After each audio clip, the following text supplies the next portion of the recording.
again, welcome to another episode of Azania in Therapy. I'm your host, Thabang Tlaka. Today, I've got a very special guest.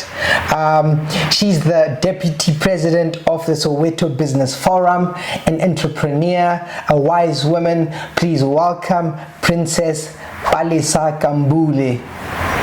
How are you? I'm good, and you? I'm good. So you have a very beautiful title, right? Princess Palesa Kambule of Africa. Yes, I'm the Princess of Africa. Yeah. Princess of Africa is I'm actually the second one in Africa. The first one, she's late. Yeah, so I was coronated by the Paramount Chief of Africa. Yeah. Via the Kings and the Queens of Africa Network. Yeah. And Adaso Federation. So, being a Princess of Africa, it runs with a term of 4 years. And while I was then a princess, made a Princess of Africa, I then automatically became the ambassador of SWAF Federation. Yeah. And then also, I then was then made an ambassador for Africa Diaspora, where it was searched and it was discovered that the Africans that are in Europe are many more than the Africans that are in Africa. Really? Yes. Wow, that's So interesting. That is why they were then given their own state in France. Because now for them to say that they want to come back to Africa, it can't work. Yeah. And as we know that most of them, the ones that went to Europe, they went through slave trade. So that's interesting. I mean, to break it down for those, who don't understand, maybe take us a little bit back. But where did you talk about the need to create a state, for the African diaspora? You're talking about the work that you do, helping. You're talking about being an ambassador. But maybe to tell us a little bit about the kingdom itself. When did the story start? When did it become formalized? When did people start agreeing that, okay, we need to focus on Africans, and this is what we're going to do, and how we tell people about it? It was actually done and formalized years back. There is a State of Africa diaspora already, which has got a souvenir rights. It's a country inside another country. For us who are ignorant, so maybe break it down. Is it like... And why it was actually France with me thinking is because if you check, the whole Africa was mostly colonized by French. And it was a great, and it was a celebration that the same country that was the one that did colonize Africa as in a broader way was the one that to give Africans a space. So there is a prime minister already, as I'm talking to you. When you check about African diaspora. So it is a state now that is really working on putting Africans back together about their culture, teaching them about their culture, restoring their dignity, and also making sure that the next generation, as that is growing up, the history that was there, it doesn't get lost. So that people, they can be able to trace their origins as well. Because I was even checking, somebody was talking about the famous what do you call the celebrities that are in the US that now they are really digging, and most of them they find which they are from Nigeria, Ghana and all of that. So African diaspora, that is what is happening. When you say that, I think one, I feel it warms my heart, because part of what we are trying to do here at Azania in Therapy is that to help Africans heal, because it's like somehow we've got such deep roots, but we don't really understand them. But the second thing that you're also mentioning is that there is a desire now for people to find out who they are, their history, talking about the different celebrities. I see some of them, they go to Ghana, they travel, they talk about it, So there's this desire to find out who we are. So as a princess, what are some of your duties, or what are the things that you are supposed to do? Because you said it's a 4-year term. In those in that term, what will you be focusing on? All right. I was selected, or I was chosen through the work that I was doing here at home. Yeah. What I was doing here at home, after my downfall in business, I had lost everything. I had to go back at home in Soweto. And while I was there in Soweto, through the people that were renting inside, my tenants, they told me about Soweto Business Forum. So they just said, no, you just go there and then you just sit, you listen, and then the following week you're going to get a tender. I was like, wow, just like that. After just going to a meeting and after just going to attend a meeting and then you just get a tender just like that. So I was so interested, but then that time I was sequestrated because I had to, when I lost my things, I had to declare myself insolvent. So when you're insolvent in South Africa, you can't run the business, you can't work, you can't do anything practically for 4 years. So my heart was there, but I was like, okay, what if I go there? Still, I can't do any business. But then I went. So when I entered, I sat right at the back just for me to listen. And what was happening with the executive then that was sitting there and the members, the questions that we were asking, there were just questions that really shocked me because they were just so basic for any business person that any person that is in business must know them. And the executive then was failing to answer their members. And this took you were surprised, but that's so basic. But this is so basic. And then I was like raising my hand, a little bit, and then I would like, can I assist? I want to answer that question because I had I've got a very big experience in business. I've told people, for you to be a successful business person, tell me how many times you have fallen. Then I know that you are a great business person. Beautiful. Because it's not about you just success. No. It's about this part where you fall down flat. But then you stand up again. And you still have hope that I can still make it in business. So I was like raising my hand a little bit and I was starting to answer some of the questions. And they're who's this, and the president then said, hey, that lady, please, can you please assist us? Because I can see that, you have some information about the business. And I did that. And in 3 months down the line, I was then selected as a deputy president of Soweto Business Forum. When I went there, the membership was running around about 200 companies. Now, I don't even know, I've lost count because I think so 3 or 4 years ago, our database was more than 5,000 businesses. Wow. That's wonderful. I mean, so this is and so maybe to take it back to where you were. You said when you fell, right? And I think your story is online. You know, if people want to get the details. But I mean, when you're talking about falling, you're not talking about falling from like a small little building, right? You were this businesswoman, making millions, and there's a theme of loss, and so to come from that, right? And you say now you were doing so well, life happens to you, and then whilst you say you go back to Soweto, somebody says go to this forum. You get there. Of course, your bank account doesn't look the way it used to, but internally you're still the same. That's the thing. Person, maybe with a few wounds, but you start.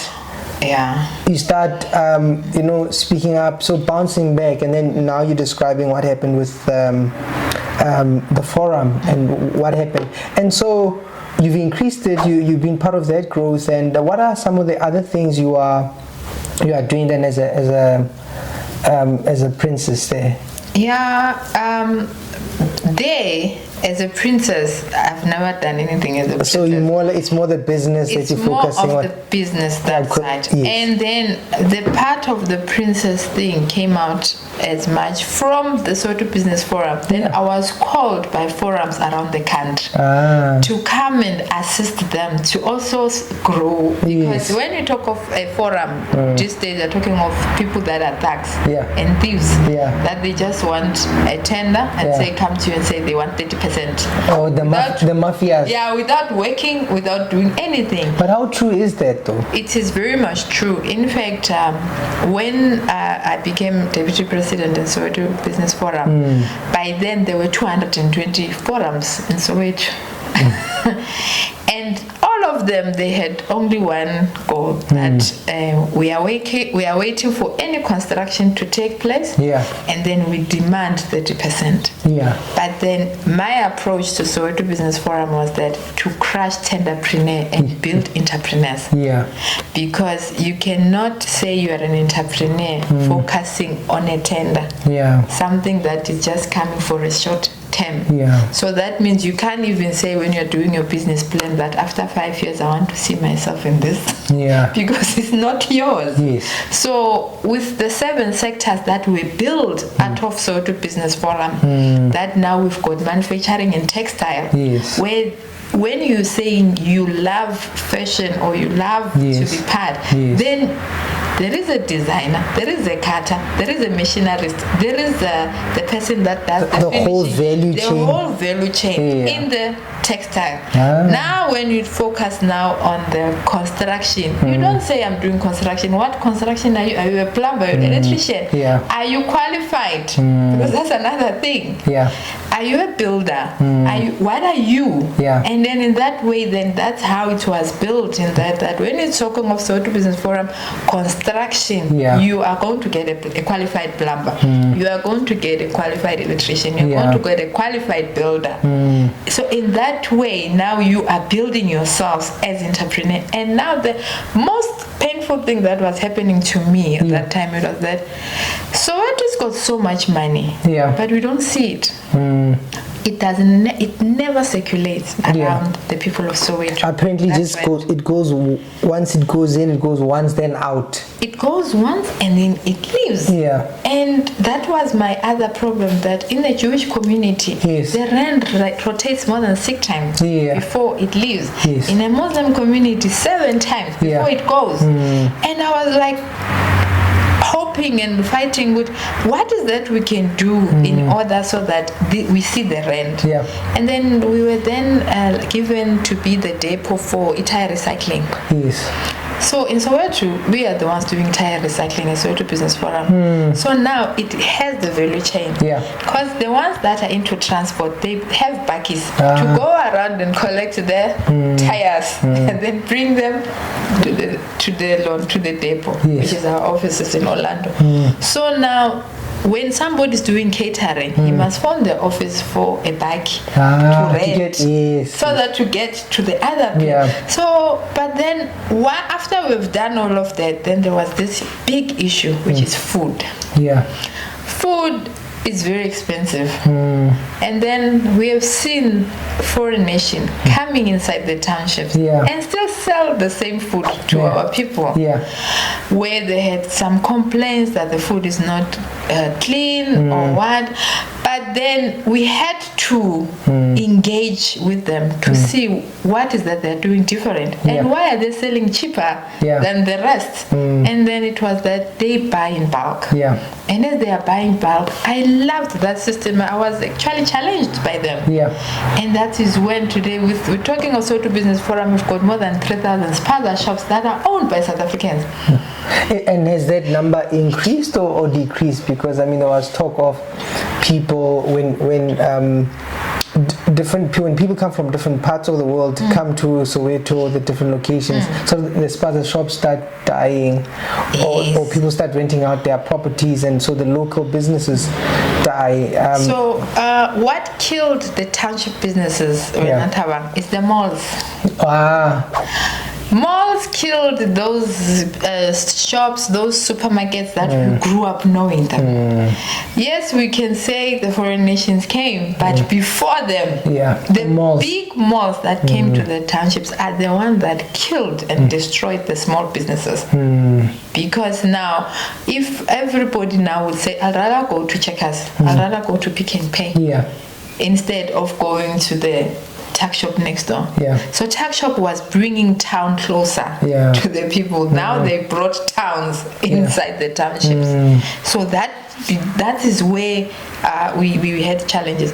So fast forward, with COVID came, we then realized that we couldn't work. Nobody was working, and what was still working more than anything, it was the food part. The food part never stopped, and we had to then take it upon ourselves. Then how do we change? How do we upgrade? How do we work better? How do we have an office that is mobile? How do we still engage with people? How do people still continue with their businesses, even if times like that can repeat? And that is when we came up with it's called Soweto mobile app. Because now on the mobile app, what is happening is that we have uploaded all the suppliers of food inside. That a person sitting in their township, in their tech shop, they can apply, they can communicate direct with them, and it can then bring to them, so that it's cutting a lot of unnecessary cost. But that topic is for another day. We are still busy. We are going around. We are loading companies. So we are just busy with that. So out of that, because now even the other townships are like, everything, Palesa, you start with Soweto. Yes, I have to start with Soweto. That's the place I know. It's easy for me. I know the corners of Soweto. I know the people there. So if I'm bringing something new, it must start there. So I see that is it working. Then I'm duplicating it into different places. So with these forums that I was called, then that is when I discovered which most they were under the tribal land. And when you're talking of the tribal land, meaning that now we are talking of royalty. And now when you are royalty always feels comfortable speaking to another royalty. You don't to speak to just ordinary people. So for me, then that when I was born as a princess, that's when it came out much like before. And with this royal houses, then that's when I then discovered, good, you know what, I'm called here by a forum that wants me to help them to get money from a certain mine only. Not to do any other thing. But there's a particular mine they want you They want me to negotiate and fight for them. And but then I said, guys, we've got land here. What can we do in order for us to sustain us and grow and develop where we are? Instead of going to the mine and saying, give me money because I'm a community here, it's my right, you're taking a piece of our land. Say to the mine, we are starting a farming program. And in this farming program, the chief has already agreed to give us this kind of hectares. Now we need you to assist us to get the seeds, to get this. And imagine how many people will be then employed on that piece of land. So when now it came to being a Princess of Africa, it was then we wanted to duplicate what you've been doing here in Africa as a whole, teaching them how they can sustain them and building their generational wealth from what they actually have. So that's how it happened. No, I mean, when you were saying that, I was just thinking of so many things, but what moves me is, sometimes I worked in different locations, right? And you meet a lot of, say, people struggling, people are unemployed, and you can see what this does to a person. When you wake up and you see people going to work, you're not going to work. There's like 10 of you in the house or 20 of you in one yard, and people are struggling and sort of partly sitting and waiting for somebody to do something. So what warms my heart is what you're describing now, that part of your thinking sounds like it's more like, so people were asking basic questions, but you coming more with the technical know-how, like let's not maybe ask, but this is what we can offer. So I like that kind of approach, because for me, I think it's more, it frees us to to do things. And then what I became also curious about is, well, I also like the tech part, because I believe that's where the world is going to go. So I like that there's this technology where people will meet. You're organizing, a supplier to somebody who's ordering. So I like that. But what I became curious about is also then as a woman, because I'm imagining you coming into this forum, typically men, right? Then as a woman, how does that play a factor? Did you, was it a problem? Did it help, or not really? I think all of my life I was surrounded by boys. Because even my first profession, I became a civil engineer. Yeah. And that time I was the only girl in the class. 1996, I remember. Yeah. So, and also that I've always had confidence in myself. As you were saying, that when you went to the business forum, the bank account was zero. But inside you, you never felt that. And I've always told many people also, because they always ask me, but Palesa, how did you come back? How did you bounce back? I said it was not difficult because I've always been Palesa. I've always been Palesa. And then this is another thing. Once you have money, like today, you go and buy something that is expensive. And then after 3 years, you don't have money anymore. You don't throw away what you bought. Still there. It's still there. You still have your same whatever iPhone that you bought with that money. You still drive that your old car that for you that time it was new and now it's old because it has been there for years. You don't throw it away. So I've always said, I think what really helped me more than anything is that I've never forgotten that I'm Palesa. More than any other thing. I was just Palesa, and Palesa had this huge of experience. And the experience was not made out of nice and flurry and nicey things. It was through pain, like serious pain. And then it brought out this Palesa. Now I even say I'm jealous about this Palesa than that other one. Because this one is more like I've passed through fire. Serious fire. And then somebody was asking me, Palesa, have you forgiven or the perpetrator or whoever that? I said, no, I haven't. And I'm comfortable for not forgiving. Because the minute I'm trying so hard to force myself to say, I want to forgive, it's like I'm making my life very miserable.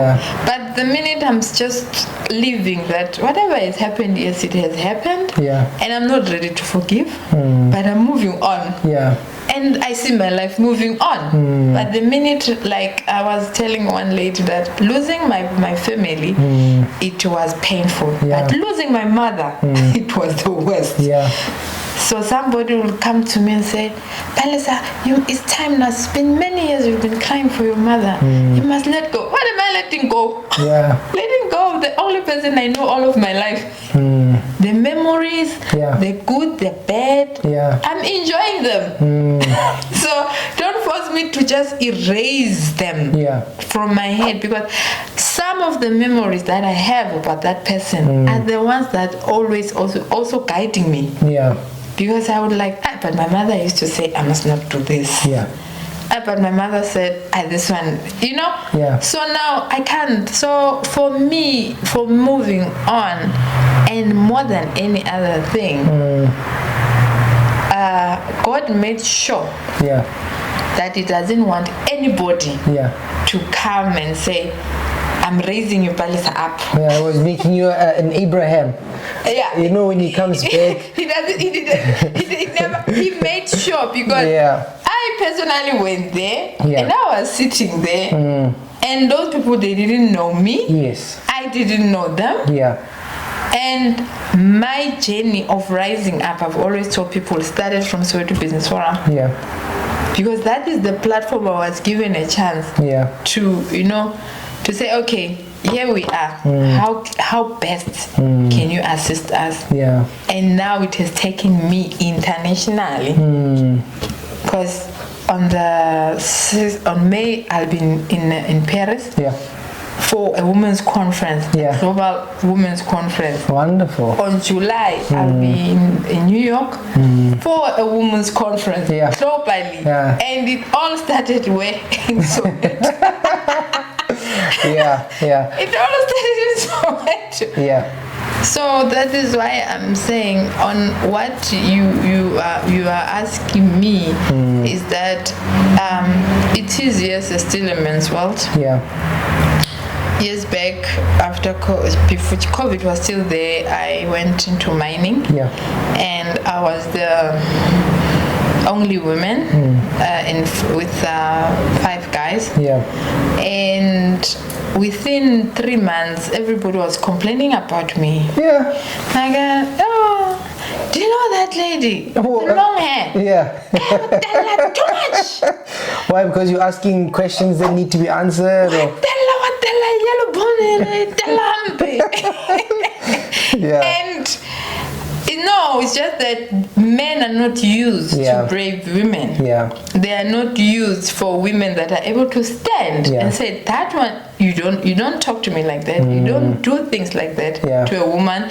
So when they come across that, they you know, it's like a shock a little bit. They have to adjust a little bit. They have to always try to adjust. I've always said to people, somehow I hate this name, the first black person to do this, the first woman to do this, because it always like it separates me, like I'm not a full human being. Because that means why put woman?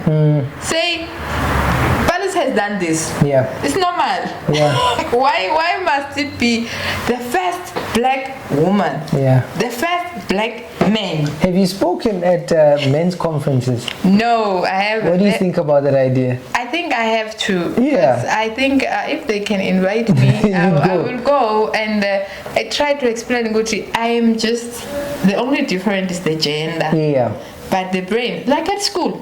When you are at school, I can be number 1. Tinama reported used to say number 1. Number 2, number 3, yes. And you'll have boys that you are studying the same thing. And then as a girl, you still top the class. But automatically now, when you are going to work, you must be the first black woman to do this. The first, you know. So that thing I always feel good. It's like somebody saying, actually, we're not expecting you. Why did you do that? I was saying that the time I was in mining, the treatment that I got, I was actually expecting it from the whites or from the other racial, not from my own brothers. Did that surprise you? It surprised me when I got it from my own brothers. Because I felt good, at least I'm more comfortable. I'm with my big brothers. Get to know now, but they are feeling intimidated by me. And why? Why would you feel intimidated? Because I'm still a human being. You are also a human being. So this thing here, gender, it's still, I don't know how, because it's part of my teachings, the part here, gender, Gucci. Right now in South Africa, there are many problems of gender-based violence. But I'm telling you now, if you come to a room full of women, they feel gender is called female. They don't understand when you are talking of gender. You're talking about you know, it can be gender. It can be a mother and a daughter war inside the house. That's gender violence. They don't understand it. But now it's more of, they are always the victim and the perpetrator. It's a man. But now the question is, who gives birth to that man? Is it not a woman? So how did that woman raise this boy? But nobody wants to go on those details. Because now for this monster to change, something happened. And before I was not even there. Because this boy had a mother. What happened, love? It's true. With parenting as well, it's something that I observe, you know. So that is why I'm saying, Guti, at workplace, women, they are still treated differently. Because I've been in the men's world all of my life. I've been to construction, women. Yeah. And now after that, when I went to mining, in fact, I was trying to raise my skills on construction because I understood that in mining is another construction world, but now you are doing it underground. When I went to mining, I went there to upskill my skills in the construction world. That I've done a lot of construction in my life, and doing it as a tenderpreneur. That's the sad part. Because when you drive with your kids and say, "Do you see this? I built it." Do you see that? Like the kids, they were like, "Am I serious? I was losing your mind because." How can you be saying you've done all of these things, but they are not yours? So that's what made me to say, no, what I want to. I'm an entrepreneur more than being a tenderpreneur. I want to go to mining because see what is happening in mining. Now I'm digging whatever product that I'm digging, and then that product, the waste, it also works in the construction again. So at least it's not just. So now it's a value chain. Again. So going back there, it was a serious men's world. It's a serious men's world. And it being a men's world, for me, what cured me from looking at the world in that way of its men and women is when I used to just meet women who challenge the way I would say something and somebody would be very quick to correct me. I started thinking about that. I remember one time I took my wife's car for a service somewhere, and then she had bought this new Ford, these old the first Fords. When I get to the dealership, they bring out the lady who's supposed to come and service the car. So they say to me, she's gonna do the service on the car. Are you fine with it? But for me, the question was, but is she trained? Yes. Right? And they said, yeah. Then I said, no, I don't have an issue with it because in my mind, because when you learn about how the brain works, is that it doesn't matter what container the brain is in. So if the brain is in a woman's body and you give her a gun and she's trained, and then there's a gun in a man's hands but he's not trained. If I'm lying somewhere and I'm about to die and he's this female doctor who's trained and he's this strange man who's not trained, I'm going with somebody who's got the skill and things like that. What also intrigues me about what you're saying is you are going into these different spaces where men are, right? And you said you grew up with boys and you did engineering, I think, and IT or accounting, and you studied so many things. It says to me then there's a fierceness in you, or a certain level of confidence, and so where does that come from, and how did you handle men? Like, how do you, if you could give women tips, like, okay, look, this is how this is. Try this and this and this is what kept me, not giving up, and this is what helped me go forward. Let me start academically. What I've done, none of those I've ever dreamed or wanted to be. No, I used to ask my older sister what I should do, and she used to give me advices. And you just do it. And I just your brain could just do it. Okay, engineering, let's go. No, she said to me, because now I need to go further my studies. We should look at the Sowetan, the newspaper, the high-paid job. So we should look at the back. Give you money. Then we saw civil engineering post, and then it was that time paying 30,000. It says you must do this. You see, you're going to earn this money. So that's where you went. That's how I went. It's not something that I was like knowing it. That this is what. When I grew up, I was a very intelligent child, but I was very confused. I didn't know what exactly that I was going to do. I grew up loving money. I had this small businesses of selling. So you're an entrepreneur. Sweets and selling sweets, chocolates, whatever. Those small things from school. school. So what really made me happy was that I would have a lot of coins sitting on top of me and be counting those coins. So even when the teacher would ask, so what do you want to be when you finish school? I wanted to say I wanted to have money, but I don't know how. What profession is that? Yeah, I just want the money. Because everybody wants money, but then I didn't know the name. Yeah. That time, how can I put it? Because I grew up loving money. Yeah. Ever since. Yeah. Even now, I still love it. Do you love money or nice things, or what it affords you to do and places to go? And I think I love money. Yeah. I want to see it. To just open your app and not the app. I want to feel it liquidly. Cash. you wanna touch it. Just so that it's there. Yes. Not because you want to use it for this particular I do thing. use it, but again, one thing I've learned in my life, and when you tell somebody that has never come maybe to that stage, they won't understand that no matter how much you can have, if you want to buy skirt, you'll buy them and then you will even lose designs of them. Yeah. So you'll end up repeating them. Yeah. Yeah. Because they won't do other things again. Yeah. A skirt is just a skirt. But money is flexible. It can go here and there. If you buy a house, whether the shape is this side or that side or straight or what, it will still be a house. It won't change. You see, but I think everybody has something that they love, and I think that's what makes me to work hard. Because I know that I can't get it sleeping or sitting. I must do something in order for me to get it. You see, when people say, especially you hear entrepreneurs saying, money is the root of all evil. Then why in business? Why are you waking up Monday to Sunday? You are busy. What are you looking for? You understand? Because those I'm not saying it's not there in the Bible, but check why they were saying it. And also having it in order for me to assist other people. There's something else. There are a lot of people I took to school. A lot.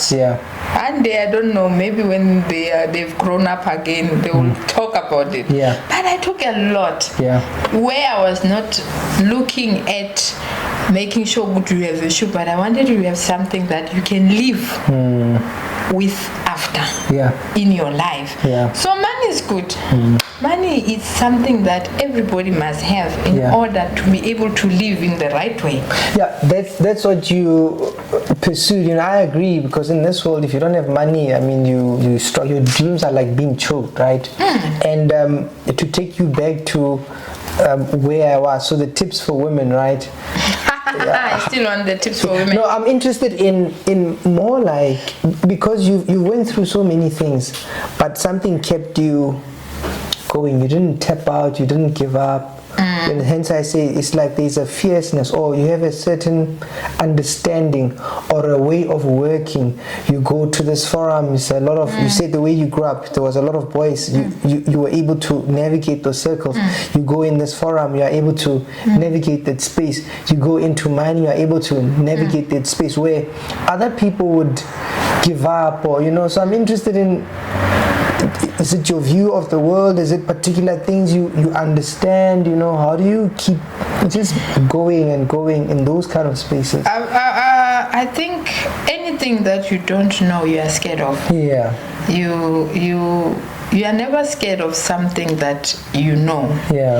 And confidence, having information about a certain thing or a certain space or a certain work, like you are sitting here as a psychologist, you have studied, you've went through, so for you to do anything concerning psychology, there is automatically confidence on that. It doesn't matter what you are going to face, but already you have this confidence on that. So I think that is one, is knowledge. I can proudly say I'm very much knowledgeable in anything that I'm doing, in anything that I'm tappering on. When I grew up, as I say, I grew up as a Christian. There was this chapter that I used to read over and over and over in the Bible. Is found in the book of Daniel. When the king Nebuchadnezzar was sending to go and find people that were going to be his advisors. He specifically said, I want people who are informed, intelligent, and wise. He was very specific. So when I grew up, I was like, didn't understand this part of being informed. The intelligence you got. The intelligence I got. The wise. For me, when you say wise, I was thinking of an old person that time. That is an old person that is wise. Wisdom with gray hair. So now I was like wanting to know this informed. What is the meaning of being informed? And then when now I was starting to realize, oh, it's for me to wake up and check what is happening in the world. Let me check the news. Oh, this is what is happening. Oh, what? Then I'm now getting that information. So in every project, in everything that you do as an engineer, there was a time that they say you are doing the land survey. You go and stay there for 2 weeks to survey the people, to survey the place, to know, the closest shop, what is the culture around before you can execute in any project. You have to do that. So that also gives that confidence. So with having a boy as friends to me that I still have till today. I went to school. Are they nice to you, or they are very nice. I remember the other one last week. He said, "You know what, Palesa, I taught you very well, but these days, like you don't do what I've taught you from at school, So they end up being more like brothers to me. And another thing for today, my life is surrounding with me, because even at my home, my family is the council. I'm the only girl there with all the men that are sitting there. So there is nothing wrong being around them and willing to learn as well from them. Because what I've discovered, God has created men the way He has created them, and God has created us women as the way we are. And there are so many things that you can learn, and there are so many things that men can also learn from us. My father, when he was raising me up, he would shout at me and says, "I told you, never ever think like a woman, think like a man." I'm like, "Daddy, but how? I'm a woman, I can't." I said, "How does a man think?" He says, "A man, when he has money, he will plan it for some few days or weeks. But when a woman, you give him the money, he wants to finish it same time, all of it, without reserving anything." So that's how a woman thinks. So you must learn to think like a man. And I'm like, no, I can't. That's when I can't, because I'm not a man. At the end of the day, I'm still a woman. I'm still a softie. I'm still emotional. You like nice things. Yes, I still crave for chocolate. I still crave for ice cream. I'm still a woman at the end of the day. Just that my work then puts me in that space where there are men. And when it comes to tips to women, I always say those who have kids, a boy child and a girl child, and the boy child is the youngest. Watch when the girl can go and slap this one. Watch the behavior from that time. What he does. What this one will die. The youngest, because it's a boy. So they are born men. So anytime you disrespect, there's no way they will relate. They will change. They will show you flames, because they are born like that. I saw it with my own kids. My last one is a boy, and the one that follows, the one that he follows, it's a girl, and he's old and he's even taller. But if this one fights, he will go even and look for stones. Because if views that there's a line that is crossed. He views good. I cannot be beaten up by a girl. And so those are the things that they must understand. Good men are born men. Even when you check from the day they are born at the hospital, they are called Mister. Yeah, well, in nowadays it would be interesting, you know, where we are as a society, the discussion around that.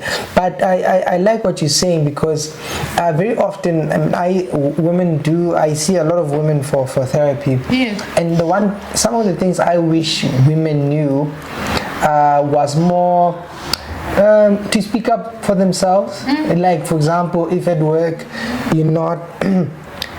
they're not say paying you enough, or people are being unfair, or people are being inappropriate. I wish, I've got girls, you know, I think it's something I wish I'll teach them, that if you don't like something, say so, you know. And but remember also, what will set you apart is not so much what you look like, but the skill. So when you're reading Daniel and you said that Nebuchadnezzar was looking for intelligent, informed and wise. Yes. I think at the end of the day, that's what sets up people. Even if you hate a person, then they tell you, if you hate a person and this person was the best surgeon and your child was in trouble, you're going to put your hatred to the side. Yeah. because you want their skill. And so I think as African people, those are some of the things we need to remember, that even as proud as we are with our blackness and our heritage, what we must also learn is to know how to do things, you know, to know how to build a road, to know how to build a building, to know how to run a business, so that we can compete. Maybe then, if we kind of landing our plane, right? Just in terms of the future, we started talking about you, the role that you are playing as the Princess of Africa. We talked about, the Business Forum, a little bit about loss and what you learned, a little bit about being a woman, right? Now, just in terms of your future, what are you excited about? What are you looking forward to, Okay, about my future, I really want to stop working. Yeah. You want to make that passive income, and by working meaning you want to stop waking up, or let me not describe it for you. When I went back to business, I went back to business with a different approach. Currently now, if you ask me, Palesa, what is your business? I don't have, but I've got a lot of businesses. That's the different approach. You don't have to go to an office somewhere. Yeah, that's the different approach. It was for me to build pillars everywhere. So I'm able now, sitting here, to say, okay, even Tabi and Tato and Tapelo, they are bringing me out of what I have assisted them with. They are bringing 1 rand. So if you multiply those 1 rand into 1,000 of people, then it's something. And now it doesn't need my time, my effort, my skills, my brain. Whether it's raining, I think whether it doesn't rain. So. And also, I still have that part here, guiltiness, where I've lost my child of my bringing up my kids. The childhood of my children is gone. I've never been there as a mother. I was an entrepreneur.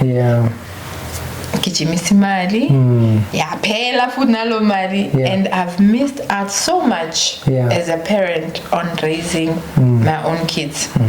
So I feel good with the different approach that I went back to business with. Now it's going to give me more time to try and do those corrections, because so many people will say, you are the mother, you are an entrepreneur, you are a wife. I've been a wife for different families in my life, and how do you cope? I say, I don't. There's no way you can cope. There are so many sacrifices. There are people that are not having you. I've said many people had Palesa except my immediate people. My immediate people, my kids lost a mother, because a mother, she must be away in order for them to survive. So there's no balance. So my looking in the future is that really whatever that they will prophesy you with, even though that time I didn't believe, it will always come true. And now, even whatever that is happening in my life, I remember I was once prophesied by myself, you're going to travel the world, you're going to be you're having a big position, you've got so many people. I was like, this man smoking what? Yeah. That time, that doesn't make sense. I remember I was on the street, and then this man just comes and then I said, you know what? And here you are now. And here I am. And exactly whatever that he said is happening. Yeah. So my prayer is that I think what God called me to do, I have done it. Yeah. And now it's up to people, because my approach was that I was duplicating Palesas. Yeah. In order so that the Palesas, they also duplicate other Palesas. Yeah. So that then this thing doesn't stop. Yeah. And then in terms of teaching, in terms of transferring the skill, in terms of working in a way that as blacks we start to understand good.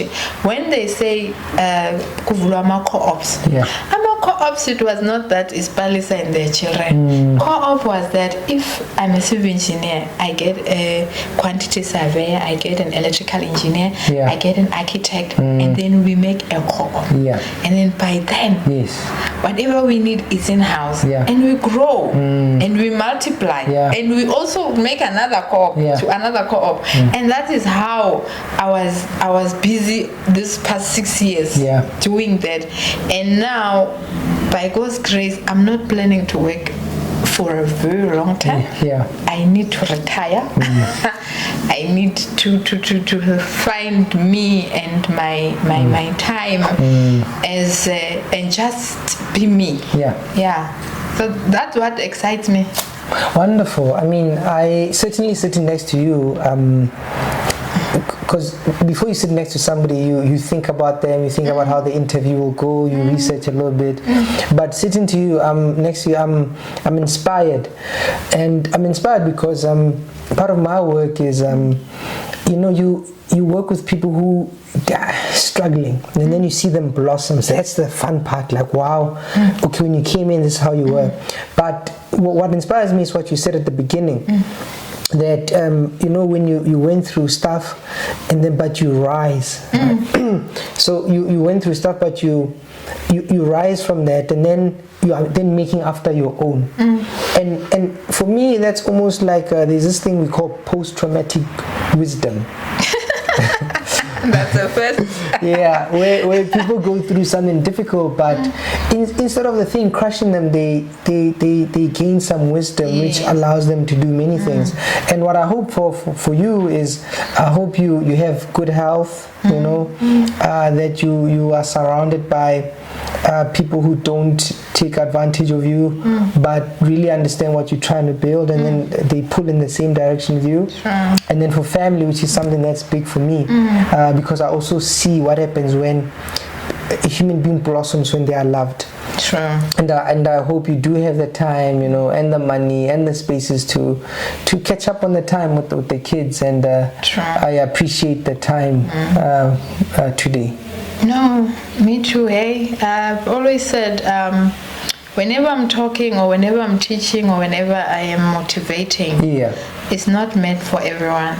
That one person, it means a lot, because I know whoever will hear this and will really be motivated, he's going to multiply other Palesas, because that's what I do now. I'm just trying to multiply. I'm just trying to tell you, no matter what you're going through in life, it's not the end. As long as you are still alive, the end is when they say somebody has died.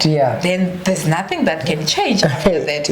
But as long as you are still alive, whatever problem that you are there, inside or outside, is not meant to kill you, and it's not meant to destroy you, but it's meant to prepare you for what is better. Because in my entire life, I've never thought I'll be working with people, because I I grew up not liking people. Oh, so you thought. Yes, so I thought that, maybe I was shy or what, but I grew up not having this part that I would just stand in a full room of people, and everybody's watching and listening to me. Yeah. You understand? Yeah. So it now happened. It had, my journey had to happen the way it happened in order for me to be the person that I'm able to think this way now. In able to see, but you know what, I cannot just sit with this information when I can see this talent from this person. You know, I've challenged so many people. Many people, they were like, but Palesa, when you talk, you never talk about youth. I say, I'm doing a lot about youth, and I'm not going to say I'm proud of it for now, because they're still growing up. They can still change anytime. But I'm happy that I'm able to find matured people that are willing to change their life. And they do. And it makes me happy. And that is how now I'm, you know, what keeps me going every day is that, oh, yesterday I spoke to this person. Oh, you know what, whatever that I've said to that person, Lord, just give her the strength, because the talent is there. Already, just that people, they don't know what talent they have. And what makes me now to be able to see the talent is what people go through. So for me now I'm a psychologist, Nyana, where I'm able to see, because the sun is going through 1, 2, 3. Let's do this. There is a talent.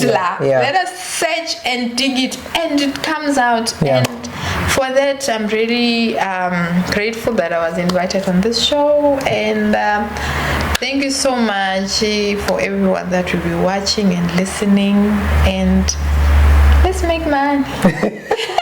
I think that's an appropriate place to pause it. Thank you very much, ladies and gentlemen. That is my wonderful guest, Princess Palesa Kambule of Africa. Wonderful.